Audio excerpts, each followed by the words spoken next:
কোটা সংস্কার আন্দোলনকে কেন্দ্র করে ঢাকাসহ সারা দেশে শিক্ষার্থীদের আটক গ্রেপ্তারের প্রতিবাদে বন্দরনগরী চট্টগ্রামে বিক্ষোভ করেছে শিক্ষার্থীরা। শিক্ষার্থীদের ছত্রভঙ্গ করতে ছোড়া সাউন্ড গ্রেনেড ও টিয়ার শেলের আঘাতে অন্তত 3 পুলিশ সদস্য আহত হয়েছেন। এছাড়া বিক্ষোভরত অন্তত 10 শিক্ষার্থীকে আটক করা হয়েছে বলে দ্য ডেইলি স্টারকে জানিয়েছেন চট্টগ্রাম মেট্রোপলিটন পুলিশের উপকমিশনার মুস্তাফিজুর রহমান।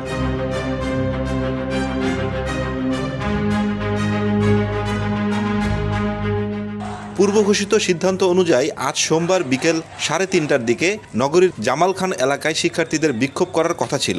এর আগে দুপুর 12টার দিকে এই এলাকায় পুলিশ ও বিজিবি অবস্থান নেয় এবং সেনাবাহিনী টহল দেয়। এছাড়াও নগরীর বিভিন্ন মোড়ে নতুন করে তল্লাশি চৌকি বসায় আইনশৃঙ্খলা রক্ষাকারী বাহিনী। এর মধ্যে বিকেল 3টার দিকে চেরাগীর মোড়ে জড়ো হন বিভিন্ন সরকারি বেসরকারি বিশ্ববিদ্যালয়ের স্কুল কলেজের প্রায় 100 শিক্ষার্থী।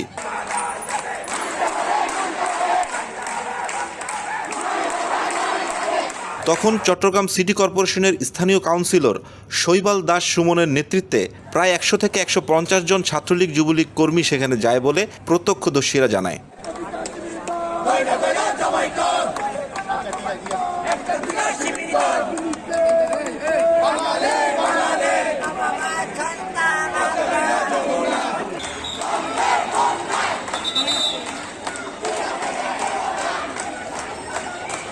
তারা শিক্ষার্থীদের উদ্দেশ্যে বিভিন্ন স্লোগান দিলে উভয় পক্ষের মধ্যে উত্তেজনা সৃষ্টি হয় এবং এক পর্যায়ে হাতাহাতিও হয়।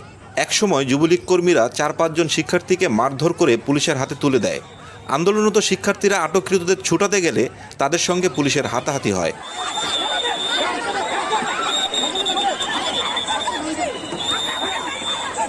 পুলিশ সে সময় লাঠিচার্জ শুরু করলে শিক্ষার্থীরা রাস্তার অন্য পাশে সরে গিয়ে বসে অবস্থান নেয় এবং বিভিন্ন স্লোগান দেয়। বিকেল 4টার দিকে পুলিশ আন্দোলনকারীদের উদ্দেশ্যে সাউন্ড গ্রেনেড ও টিয়ার শেল নিক্ষেপ করে। এগুলো ছোড়ার সময় 3 পুলিশ সদস্য মাথায় চোখে গুরুতর আঘাত পান।